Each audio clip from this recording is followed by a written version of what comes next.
Hello and good afternoon, everyone. Welcome to the Valley Economic Alliance's Hispanic Heritage Month series by Adelante, our business hub designed to engage Latino and Latina business owners in the San Fernando Valley region.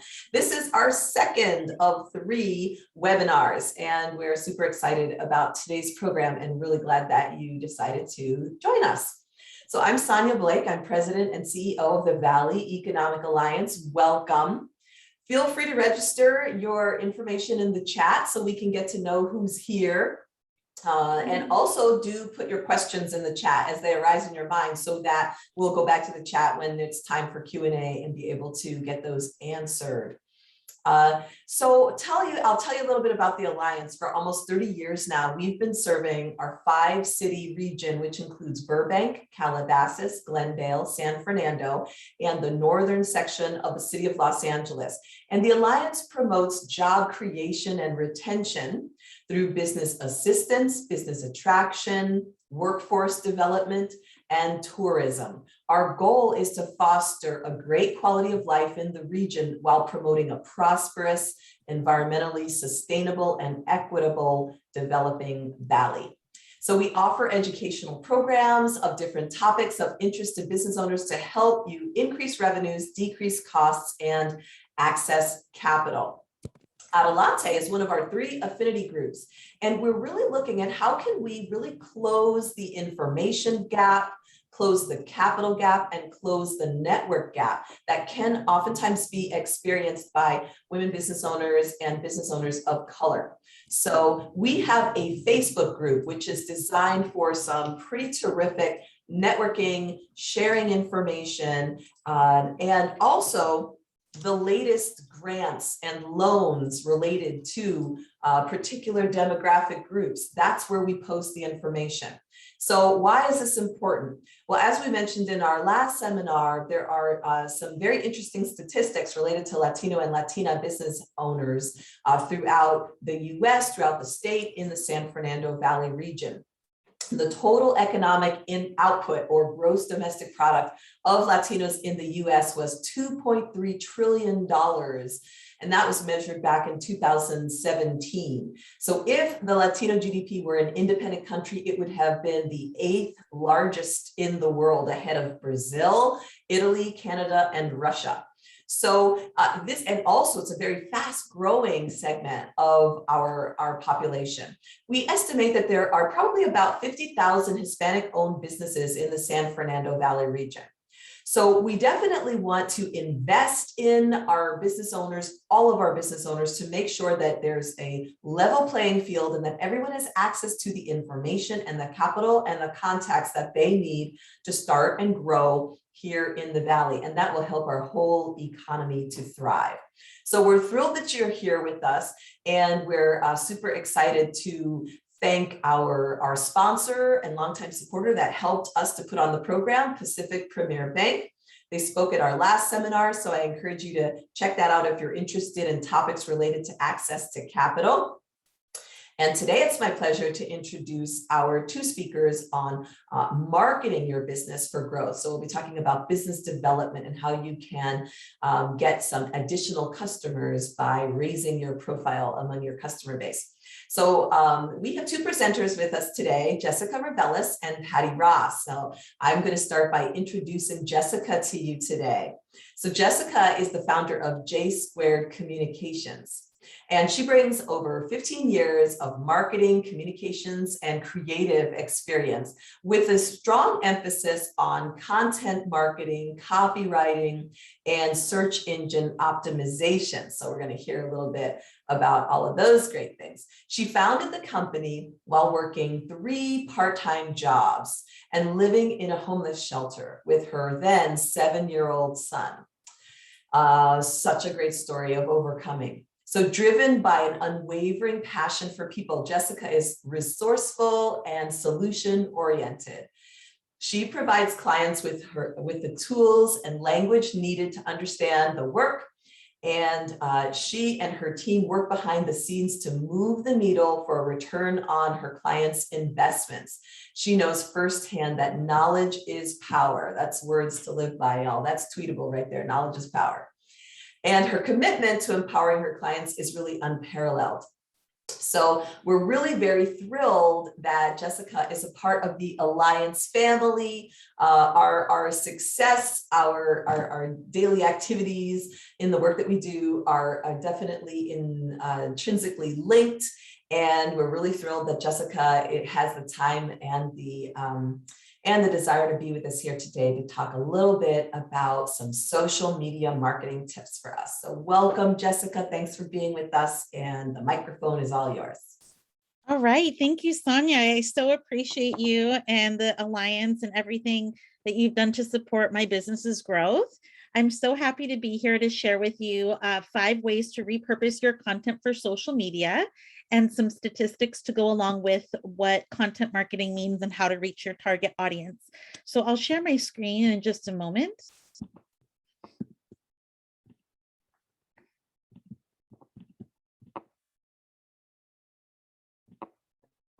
Okay, so we did an intro. These are some of the companies that I've worked with and my organization has worked with to give you an idea of kind of the scope of work. Oops. Our specialty areas, and let's get started. So how do you reach your audience? According to HubSpot, and HubSpot is a marketing trade publication. It's a great source of information for all things marketing. It takes about 8 touch points across multiple marketing channels to get a qualified lead, and many more to convert that lead, up to 14 to convert that lead. Now, conversion, of course, we want it to be a sale, but conversions could be lots of different things. A conversion could look like an email submitted to your pop-up. It could be a video view or download. It could be an ebook download. Those are all conversions. Those are actions taken on your website or on your social media based on what you've posted. And so it takes up to 14 touch points to get that conversion, to get that qualified lead. So we want to try to reach customers where they are with using multiple marketing channels. And I'll explain what channels are versus platforms as well. And your consumers are researching information and building awareness of your products and services as they're being hit by all these different touch points. Maybe they see an ad one day, and then they see a social post, and then they get an email, and then they go to the website. So those are all touch points. You can increase and vary your touch points using the following channels and platforms. So the blue, social media, advertising, email marketing, text campaigns, influencer marketing, PR, those are all channels, marketing channels. A good integrated marketing strategy does just that. It integrates multiple channels to be able to get the outcome that you're looking for. And then next to each channel, there's different platforms. So Facebook, Instagram, WhatsApp, TikTok, LinkedIn, Twitter, Pinterest, YouTube, those are all platforms, social media platforms, and social media is the main channel or throughway which we reach our audience. So what you want to do is have all of these things in place, but today we're going to talk about how to repurpose content and why content marketing. So one of the major reasons to use content marketing, which is written, video, audio that you've created. One way to do that is to use it is to be online and meet your customers where they are. So according to the Pew Research Center, which compiles statistical and demographic information, 81% of US adults go online daily, from once a day to almost constantly. So think about how much you're on your phone and on your social media. It's multiple points and times during the day. It's all throughout the day for some people. So once to almost constantly. And then Statista, which is another organization that compiles data, says the global digital population is just over 4 billion. And that includes 3.7 billion being mobile internet users. So mobile is really important as well, that we're mobile friendly and responsive. Oops. There we go. So what the data tells us is that according to Content Marketing Institute, which is another trade publication, 91% of B2B, business to business marketers use content marketing, and 86% of B2C or business to consumer marketers believe that content marketing is a good strategy and very important. So we'll talk about now how important it is to have a strategy in place before you execute on the direction. So the biggest content marketing challenges that different companies have faced, including maybe yours, 65% of folks find it a challenge to produce engaging content. 62%, they don't know how to measure the ROI, the return on investment, or the analytics of their campaign. And 60% of small business owners say they can't produce content consistently. So what we're going to do today is look at 5 different ways that we can do that and create engaging content. So let me look at the heading here.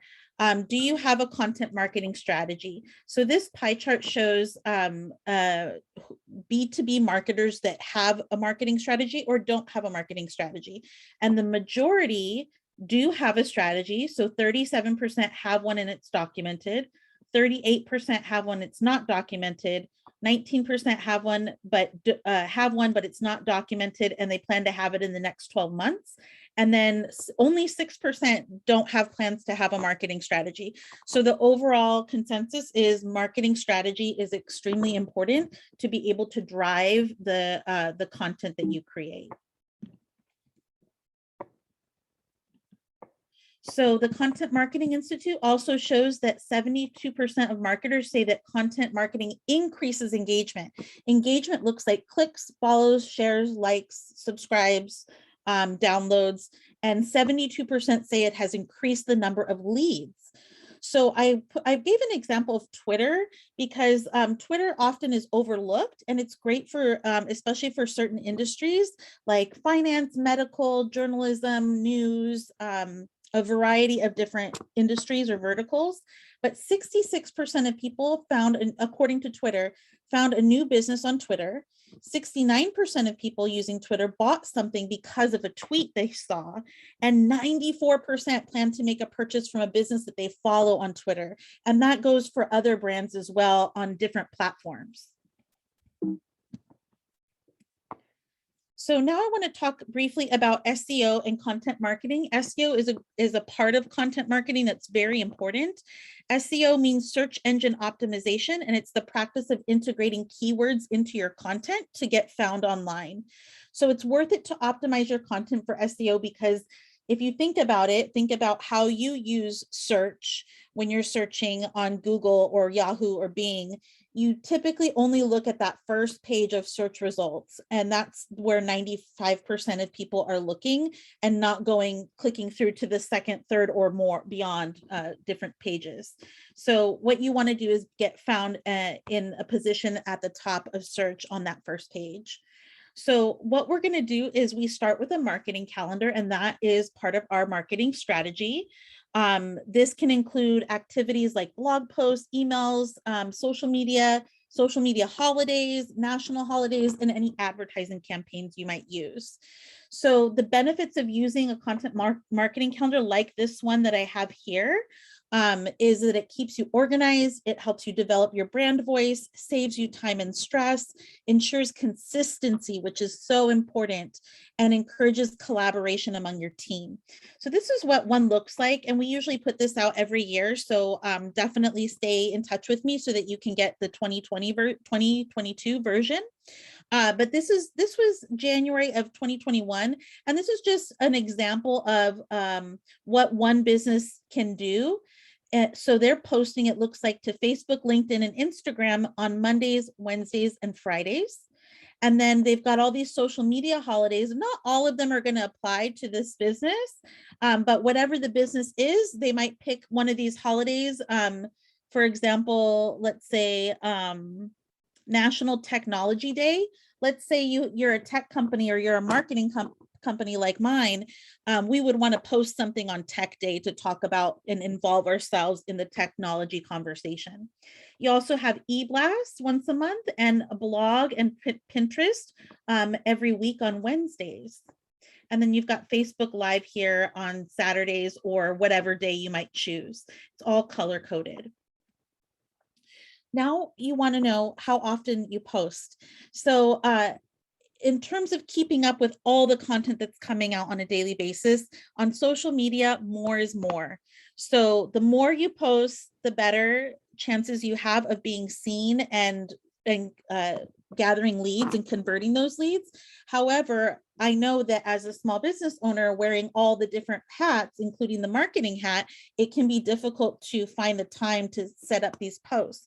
So what you do is using your marketing calendar, you set up the posts in advance, and that's your part of your strategy. And then you can use any social media scheduler like Buffer, Later, Hootsuite, for example, to schedule and get those posts out. So we recommend small to medium-sized businesses post 1 to 4 times a week. On average, our clients at the base level program that we offer we post 3 times a week on their behalf. But most programs we post 5 days a week. So it is important, if you can do daily posts, that's even better. So now what we're going to do is create and repurpose a piece of content. We'll start with a blog. So first, and I'm going a little bit quickly because we have the interest of time, but this is going to take you through, and you can do this exercise. I'll make the presentation available to Sonia so that she could send it to participants. So first, you'll select a topic related to your business, then pick 5 subtopics directly related to the main topic. You'll make a list of 10 keywords related to that product or service and topic, and then write 3 paragraphs on each of the 5 subtopics. And those paragraphs could be 2 to 4 sentences. They don't have to be very long paragraphs. Online writing is short and snappy because of our short attention span. So now we're going to repurpose that content by writing, or we're going to continue with that content by writing a short intro, 2 to 3 sentences, a short outro, 1 to 2 sentences, and a call to action, or a CTA, that comes at the end of the blog post that says something like, click here for 25% off on our stylish wardrobe, or whatever the product or service might be. Or it could say, click here to learn more, or click here to read more, or to read more about this topic, click, check out our blog, or check out our website, or check out our social media. So those are different calls to action. So now you'll create a snappy headline, about 6 to 13 words, no more than that. 65 characters is usually it. And then we recommend keeping the blogs to 900 to 1200 words. It sounds like a lot, and it kind of is. But Google rewards long form content. So it's really important. The longer your piece is, the better it is that you're going to come up and search more, because of naturally all the keywords that are going to be involved in this piece of authoritative content that positions you as an expert in your industry and in your field. So if you can, 500 to 650 words is a good start, but 900 to 1200 words or more is great for hero content or large pieces of content that you write. So this is your blog post. So this goes over how long blog posts typically are. So between 500 to 1,000 words, like I mentioned. And then we're going to move into step 2, which is creating your lead magnet from your blog post. So what you're going to do is create a freebie or lead magnet. In this case, it's going to be a checklist. And that checklist you'll exchange for someone's email when they put their email into your pop-up on your website. So first, what you're going to do is take your blog headline and each subheading and create a checklist. Grab a little bit of copy or the verbiage from each section of the blog and summarize each subheading. Include some design elements that are branded and save it as a PDF file. You have your checklist. Pretty easy, right? Email marketing, which Patty's going to get into a lot more in detail. But here we're going to create an email from a newsletter or e-blast from the checklist in the blog. So what you'll do is create a branded email template using your preferred email marketing provider like MailChimp or Constant Contact or ActiveCampaign. And then you'll select 2 to 3 checklist items and shape them into sections or paragraphs inside the email. you'll link anchor text within each section to the blog to send people to that blog. So anchor text, all that means is that it's the keyword phrase that you hyperlink to take people to your blog. So see how already we've got a lead magnet that's going to grab the email for us. We've got our email marketing that's going to send people to the blog. And then we have our blog where people stay on our website. Now we go into social media. So you'll go back to your blog post and pull 2 excerpts from each of the 5 sections. This will create 10 social media posts that can be spread out between 2 to 3 weeks, depending on how often you post. So you can also pull quotes from your blogs. I call them quotables, and create a template in Canva or Photoshop to design a graphic that's branded and with your according to your style guide. And then you have another social media post. Finally, we can go into advertising, which is a little bit more advanced, but what you can do to create an ad is go back to your social media posts, get the 2 to 3 best posts, and do some copy editing to create an ad. The ad should be snappy, short, to the point. Some ads you'll see are longer, it really depends on the industry. Like a lot of coaches will do very long ads that tell stories, but you can create your ad from your social media posts, add a call to action, and then you can program it into Facebook and Instagram ads. So I hope that you found that repurposing content is fun and easy when you know the steps to take and you have some direction and strategy. Now you can recycle this content over the coming years or create more content like ebooks, podcasts, courses, and videos. I want to thank you for your time today and your interest in social media and all things content marketing. And with that, I will leave it off to Sonia. And here's my contact information. I will be giving out, I'll provide Sonia with this, but 2 free gifts. One is an ebook on blogging, and the other is a website audit valued at $300. Wonderful. Wow. Thank you, Jessica. Such a great presentation and so excited about those giveaways. That's really great. Really good, valuable items for our stakeholders. So quick question for you. Love the checklist you were talking about. And so one question that came up is, how do you so once you create this awesome PDF using the handy tips that you talked about, you got this great PDF, when you do capture that lead, how do you then get the PDF sent out automatically? So you're not looking to see, oh, did I send them the, manually, I got to send them the freemium and I sent them that, I didn't send that. And so how do you get that done automatically? That's a great question. So automation is your friend. The more you can automate, the better, because you'll increase and maximize your time and what you can create. So usually in the different email software, there's a way in like Constant Contact, MailChimp, and ActiveCampaign, for example. Those are my top 3 social media email marketing platforms that I like to use. They will have a way for you to set up your lead magnet so that it automatically shoots out once someone puts the email in, then it shoots out that piece of content. And a lot of times what you can do is it'll shoot it out in an email, just like emails that you get from other companies that you follow. And in that email, you can write something to your customer and say, oh, thanks so much for downloading XYZ checklist. We're so excited to meet you. Book a demo or book a call with us to learn more, and whatever you want to offer. But the automation is usually inside the email marketing platform. Great. Okay, wonderful. Does anyone else have any questions for Jessica that they'd like to pop in the chat? I just see lots of love for you here, Jessica. Lots of thanks.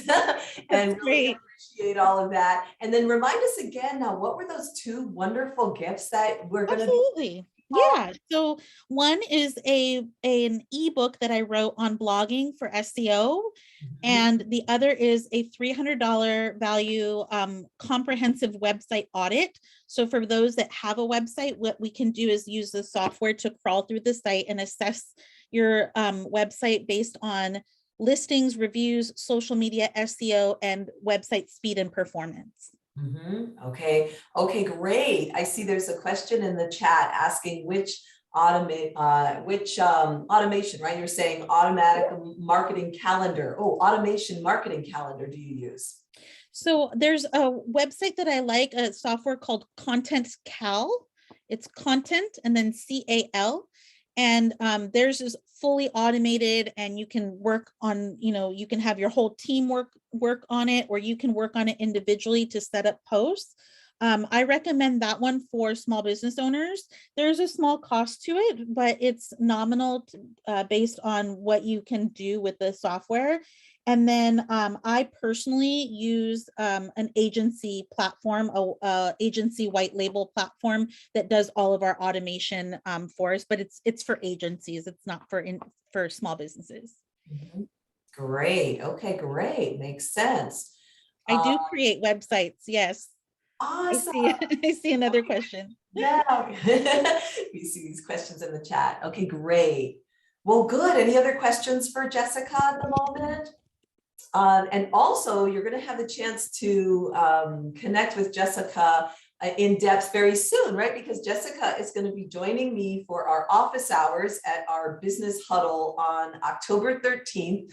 Every second Wednesday of the month at 4 p.m. I hold office hours, and we just field questions from business owners about what they're experiencing, and then we kind of connect them with resources and information and tools.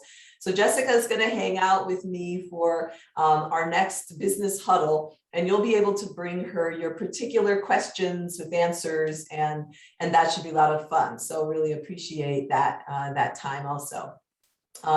Also, for consumer products, which platform should we focus on advertising on? Do you have an answer for that one, Jessica? Yeah, I mean, you can advertise for pretty economically on Facebook and Instagram, but I think Google ads are really valuable and effective, and they work fairly quickly. With it, it takes at least 3 months to start to see some incremental results, and then about six plus months for in marketing to see the needle really move with in terms of your ROI. So yeah.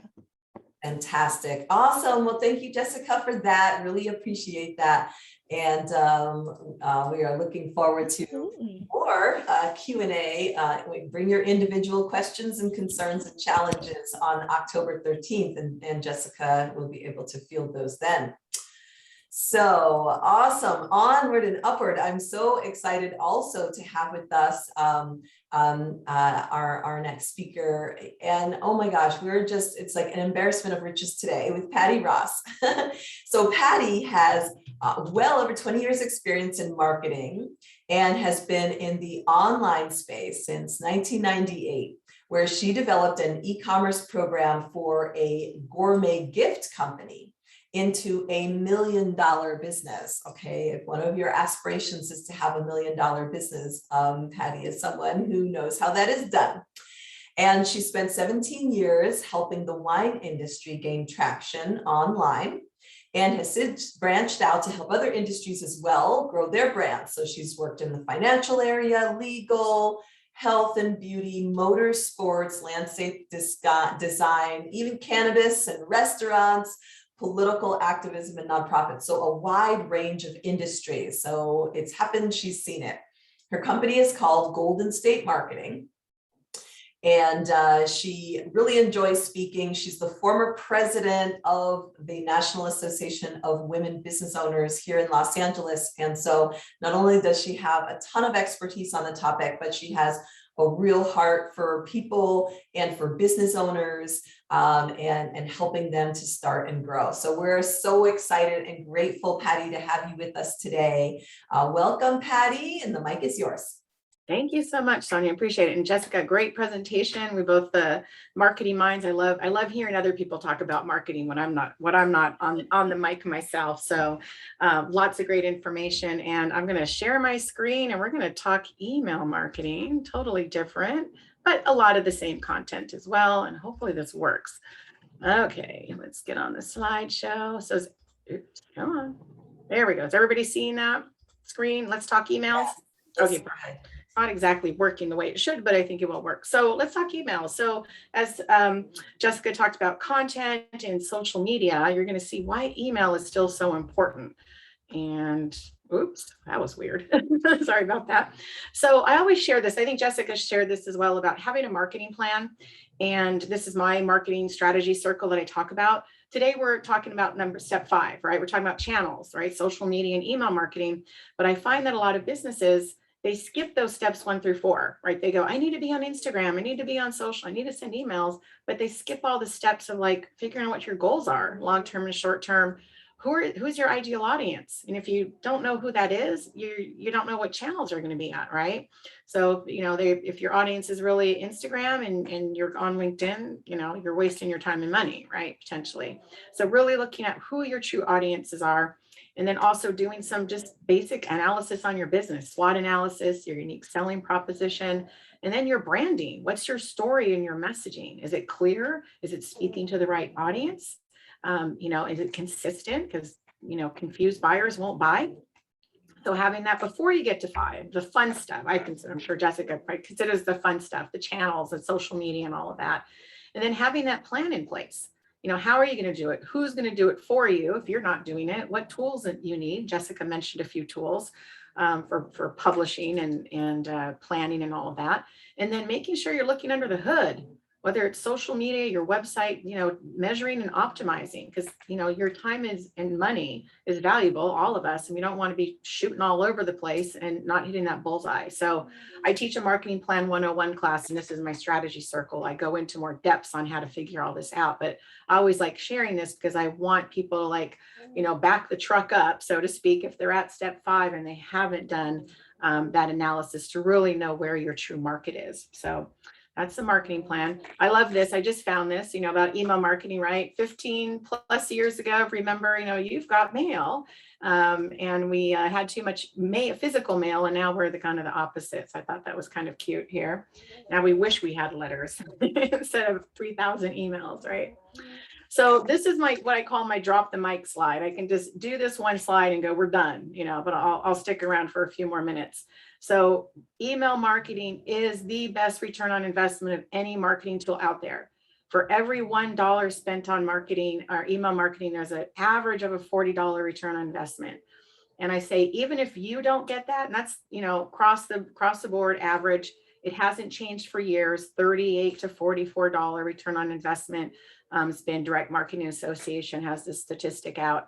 Even if you're doing nothing right now, and if you even get $20 return, $30, $10, you're still way more than doubling your money, 10x in your money, 20x in your money, right? So it is the best marketing tool. People think, oh, email is dead. I'll show you a few statistics on how it's not. Social media in general is about half of that return on investment. So we're not saying don't do social media, but if you're not doing any email marketing, I always say flip the script, start focusing on email marketing in addition to your social media planning as well and publishing. But that it's still very important, so remember this statistic. If you're not collecting and not doing your email, these are the lost opportunity cost, I call it, right? So my top email marketing mistakes, I have a few others, but in general, number 1 is no plan in place, as I just mentioned, and Jessica touched on it, content calendar, getting on that plan in place. Assuming your customers don't want email. I just showed you that, right? They do want it. Not collecting emails wherever you can, right? So I always say ABC, always be collecting. Any touch point that you potentially have with a customer, make sure you're collecting at those points, right? You want to keep building that mailing list. Not being consistent all year. I see people get enthusiastic about the holiday. We're just hitting 4th quarter any second now. And then the rest of the year, they kind of give up. And if that works for your business, great. You don't need the business year round, but you should be consistent. If you're not, your competitors are most likely. And then, as I mentioned already, not looking at statistics, looking at see what's working. Are people opening, engaging, converting? That's 2 of our favorite words. I'm sure Jessica will agree. My 2 favorite C's, consistency and conversion, right? Are you being consistent? And is anybody doing anything with you? It doesn't matter if you have 10,000 followers on Instagram, are they actually engaging with you in any way? You know, buying your product, using your service, whatever you want them to do, great to have it, but are they doing anything? And the statistics will tell you that, right? And then thinking everybody can do email marketing. Sure, we all know how to send emails, but there is, like Jessica showed as well, you have to have a plan in place and there's strategy behind it. So making sure you have the right person that's doing your email campaigns for you. And just a few statistics. So this is the other one that dispels the myth about your customers don't want to hear from you. 49% of consumers said they would like to receive promotional emails from their favorite brands on a weekly basis, folks. Remember that, weekly, not once a year, once a quarter, once when you think about it, weekly. Your favorite brand is you. If they've signed up for your email list, you're your favorite brand. They want to hear from you more than that once so often. I hear this all the time, like, oh, I don't want to annoy my customers by emailing them too much. Most of you are probably not even slightly irritating yet.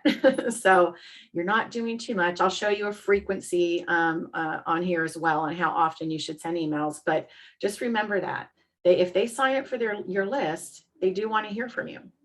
And as you can see here, majority of people want to hear from you via email versus social media, you know, when it comes to promotional stuff. So remember that. And then this is going back to social media as well. This is an interesting statistics, right? 90% of your email ends up in the intended recipient's inbox, right? The other 10% by the spam, or you have an old message or old email and you don't, but they sit in there. They still have to open it. But the 2%, especially with Facebook and the organic reach these days, only 2% average of your Facebook likers or fans are going to see any of your posts organically. You know, so, and that's two main reasons is Facebook wants to make money, so they need ads. But the other is there's such a flood of information from your friends, your pages that you like, the groups that you're in, that Facebook has to throttle back that content, because you would have this non-stop moving freight train of Facebook feed of content if all of those sources of content were active on a daily basis. So they throttle it back for those reasons. So the chances of them seeing your occasional posts that you do versus having it in your inbox, it's a big difference, right? So another reason that email marketing is important. And then here again, how often do they want to hear from you? Again, we saw weekly, at least monthly is number one, but followed closely by weekly, not so much on the quarterly and annually. They do want to hear from you via email if they sign up for your list. And women make the majority of household purchase decisions, and 7 in 10 US adults have made purchases influenced by companies' email. So I usually teach an email marketing essentials class. It's usually 2 hours long. I only have 15 minutes today, so I've distilled down and show you a lot more statistics on the importance of email and that people do use it to make those purchasing decisions. So it is very important. And these are my 3 C's of email marketing, my top 3 C's. Collect, as I already mentioned, always be collecting. Any touch point you have out there that you can collect it. If you have a store, so make it easy for them to sign up. Your POS system or a clipboard or, you know, iPad or however you have it. Make sure your website has an email sign up. I've been to so many websites that don't have a way for you to join the newsletter. Have a pop-up. You know, a lot of the email platforms out there, MailChimp and Constant Contact, have email sign up pop-ups. You can embed it. Make sure they work, make sure you're collecting. Social media, you can ask for the people to sign up. Events that you do, networking events, you know, you exchange cards, just make sure you ask for permission at any of these points. But anywhere you can collect, make sure you are collecting that. Calendar, Jessica already touched on it. Actually, our calendars look almost the same. We have a content calendar. I use a simple Excel spreadsheet as well. You can definitely use software. I think she mentioned Content Cal. I keep it simple for my clients and my attendees of all my classes to use a simple Excel file. So pretty similar, you know, sync up all of your social media, your email campaigns, your blog articles, you know, everything that you do out there. That's where I find, and I'm sure Jessica does as well, this is where I find most of my businesses that I'm in touch with get overwhelmed with the marketing, is because you don't put it down on paper. You don't plan it out. You know, you're like, I don't know what to post. I don't know what to put on email. I only, you know, I do a special once a month and then that's it. But I find when they start using my content calendar, or any calendar and planning out their social media and planning out the content and their emails, it takes away that overwhelm.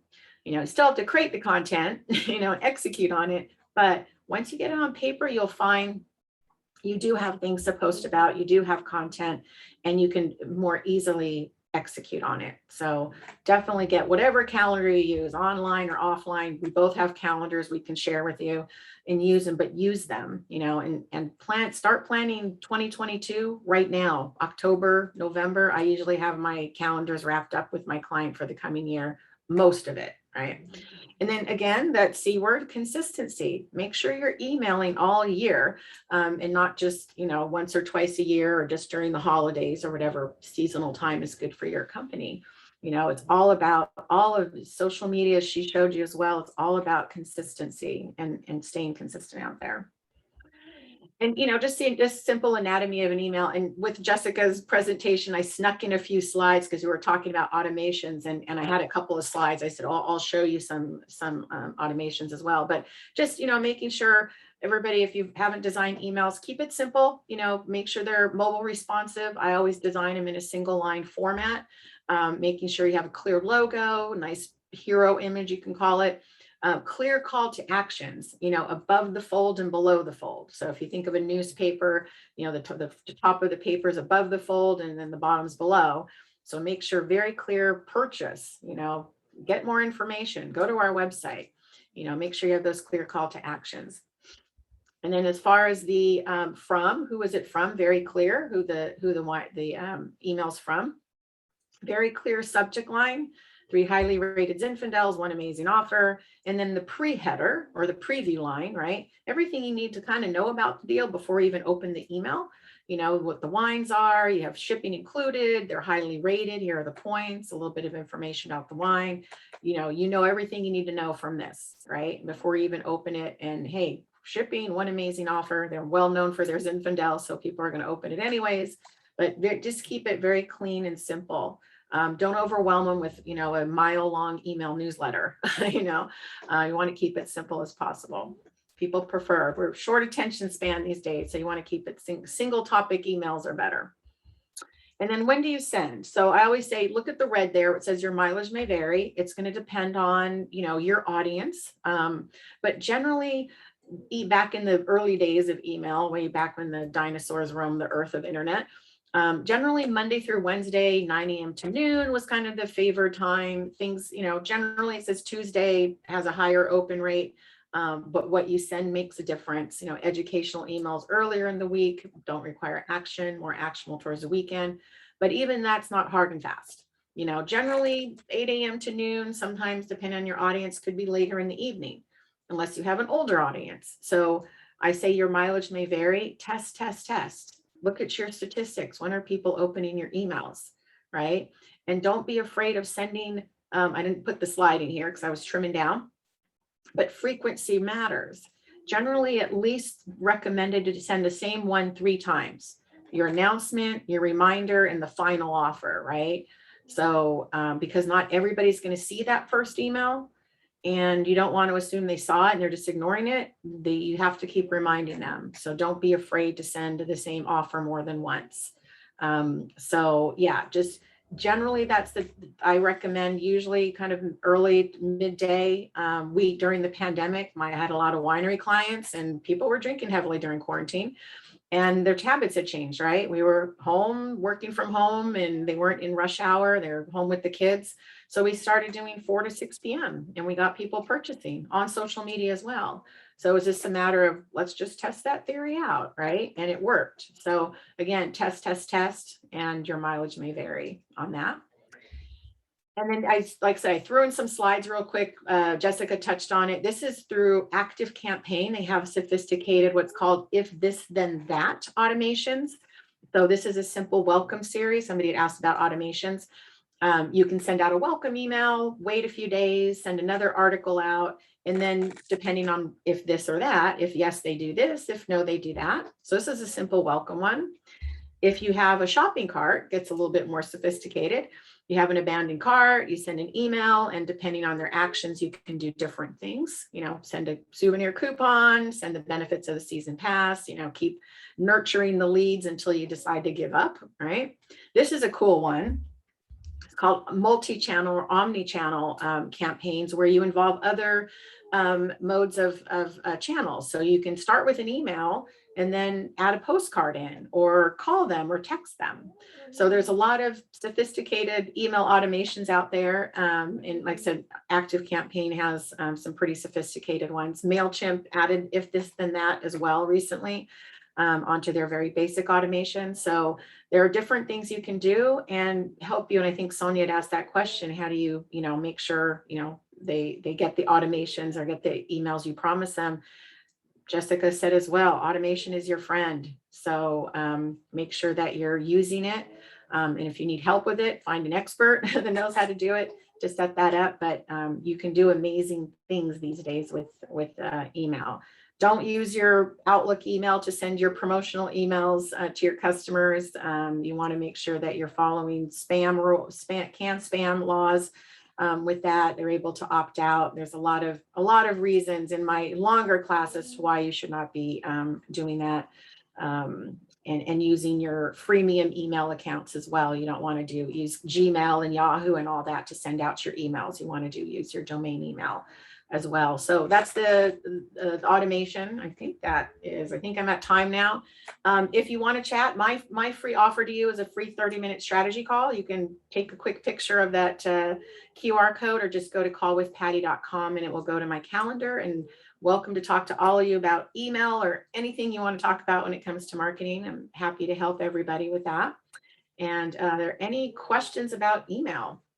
Wow, thank you, Patty. Great content. Yes, there was a question. In fact, how does all of this strategy differ for B2B, business to business marketing versus B2C, business to consumer marketing? Would you say there are any differentiations there?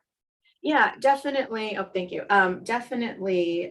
You can still do B2B marketing and social media, the same thing. And now Jessica can answer that as well. I mean, if you're doing B2B, you're going to maybe be on LinkedIn or Twitter more, email as well. I mean, if you're needing to sell to your business to business, you can use email campaigns as well. So it's really at the fundamental level, at the skeleton level, it's not that much different. It's just where you're going to where you're going to post on social media, who you're going to send the email, and what the message is. So, and so B2B, I suppose it would be more maybe LinkedIn or, yeah, LinkedIn, definitely Twitter. I talk to my when I do strategy calls all the time for my teaching classes, and just ask them who's their audience. If they have a very specific niche, and they're like, oh, should I go on Instagram? Well, how are you going to find those real estate brokers on Instagram, or those music composers? Or you can literally go on LinkedIn and type in real estate brokers or music composers and find that niche market and reach out to them directly. So it's probably more that, to me, and Jessica might have something different, but to me, it's more that relationship direct when you have that specific of a niche market. Okay, great. And I had a quick clarification on the question. When's the best day of the week to send emails when it's B2B? Oh, okay, got it. So yeah, so generally you think Monday through Friday, earlier in the week. It might even be, and test it out, because again, test. Could be like Tuesday, Wednesday, Thursday. I think businesses tend to be busier on Mondays and Fridays. Earlier in the day, because businesses are usually get into the office, check their emails first thing, kind of like LinkedIn as well. If you're posting on there, generally you treat it like emails. People go on, log in and check out their LinkedIn and connections and all that. So generally it's going to be earlier in the day, maybe middle of the week. But again, you can test it out. You can do A/B testing, split your list and try it earlier or later, and or earlier in the week and later in the week, or earlier in the day, later in the day. So you can try different things, but generally that I would think B2B would be about that.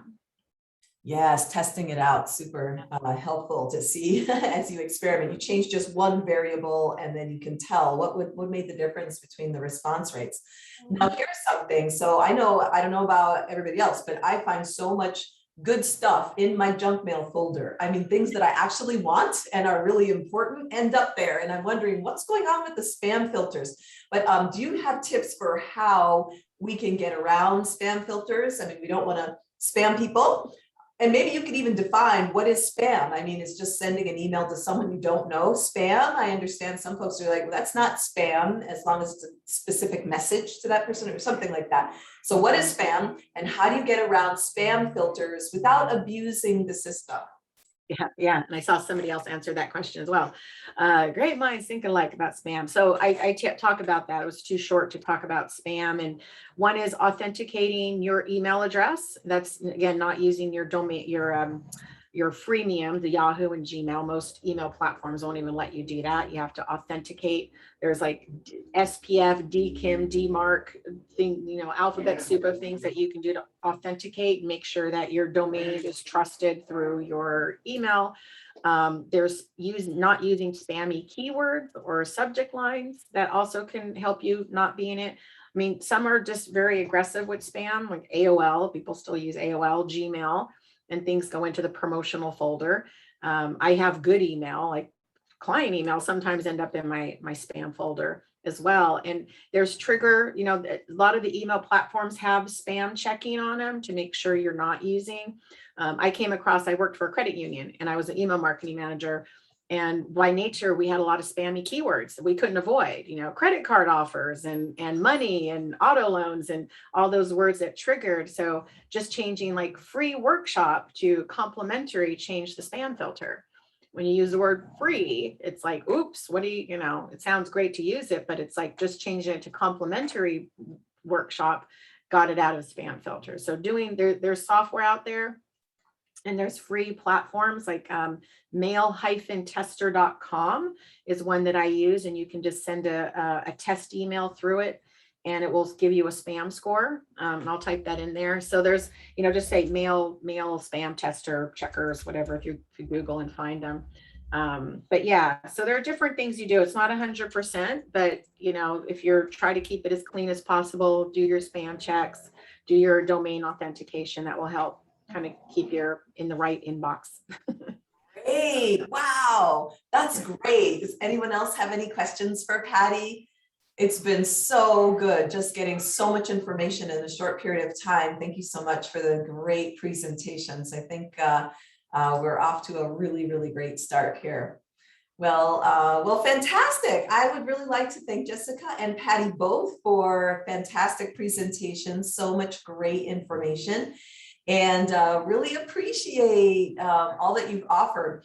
And Patty, maybe you could tell us again about your offer and what you're doing, 30 minutes.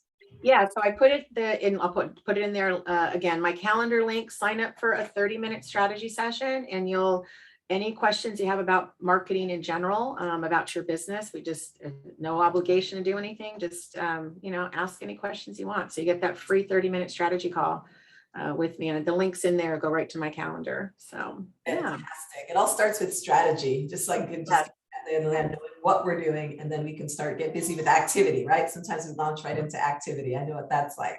Yeah. Well, awesome, Patty and Jessica, thank you so much. So just some concluding comments then for our program, some ways to continue engaging with the Alliance.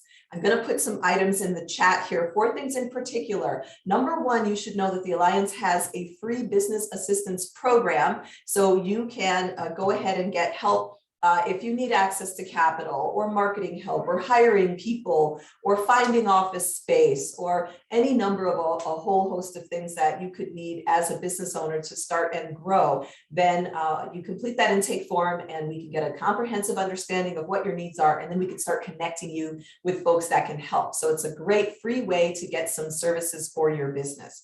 Also, there's our Facebook group, of course. And so whenever there's a new grant for Latino or Latina business owners, we post it in our Adelante Facebook group. So you're going to want to check that out, be a part of that group, and then you'll get notifications when there are new grants or programs or incubators or accelerators, different types of services and programs to help businesses grow. We do have other events that are coming up, so you can see that at thevalley.net. And even more specifically, thevalley.net/events. So let's take you right there. And then you can find out about additional events that are coming up. In fact, I'll tell you what's coming up. Next week, not at noon, but at 4 p.m., we're going to do a virtual networking hour with Accessing LA Rise With. So what is Accessing LA Rise With? This is a conference put on by the City of Los Angeles to help companies understand exactly how can the city help them? So you will be able to register for Accessing LA at accessingla.com. That event is taking place. We're partnering with them on an event on October 14th. So you can register for that event there. And then for next week, we're holding our virtual networking session with the folks from Accessing LA. We'll have procurement decision makers on to talk about how to do business with the government, how to do business with major corporations. And we'll be doing that. And you can sign up for that on our website at thevalley.net/events/Adelante. Now, I understand there's another question from the chat. Is it important to create an online event with email marketing? Okay, wonderful. Jessica, Patty, can either of you field that question? Is it important to create an online event with email marketing? So yeah, so I'm not sure of the question, like you're planning an event and then to do the email marketing with it, or I don't know if that's what they were asking about that, but I mean, yeah, okay. So yeah, definitely. If you're doing an event, online, offline, virtual, whatever it is, yeah, definitely important. Do your social media and your email marketing as well. And usually you're planning out if it's an event, let's just say you're having an event on October 30th of this year. And so a month ahead, start sending out the emails now. I usually would do it once a week, maybe 6 to 8 weeks ahead. So frequency definitely helps with that. People don't always see, like I said, that first one. And human habits, I found, like, just think, I always use this example. There are those people who shop for Christmas in July. Those are crazy people, but whatever. There are those that just wait till Black Friday and, after Thanksgiving. And those of us that are like, oh yeah, it's December 24th. I have plenty of time, right? So based on those habits, and that's fine. You're all human, we're all different, but use those habits to plan your email marketing. Get those Christmas and July people first, the Black Friday people, and those ones that are shopping just as they're ready to wrap the gift and hand it under the tree. So definitely important to use it for anything, events, promotions, whatever. Yeah. Awesome. Great questions. Thank you. I'm so glad we slipped that in before we completed. The only other thing to let you know about is just, stay involved, stay connected to the community, right? One of our partners, the Latino Restaurant Association, is putting on Dine Latino Restaurant Week right now. It started September 28th. It goes through Sunday, October 3rd. And over 150 restaurants are participating. You can check it out here at the link that I just put there. You can patronize restaurants and support our Valley restaurants in particular. And we can just create this community and help each other to start and grow. So I trust that this has been very valuable information for you. I hope and ask that you will continue to remain involved with the Alliance. Definitely. We'll be keeping you informed about what we're doing. We're going to send you a survey about the program so we can make additional improvements, and so we'll know what other topics you're interested in. And definitely continue to come to our events and stay close to your Alliance, because we're up to great things here in the San Fernando Valley, and we're excited about all of us being a part of it. So with that, I just want to thank Patty and Jessica again, and thank all of you for attending today. Go ahead and have a great day, and we hope to see you again very soon. Bye-bye. Thank you.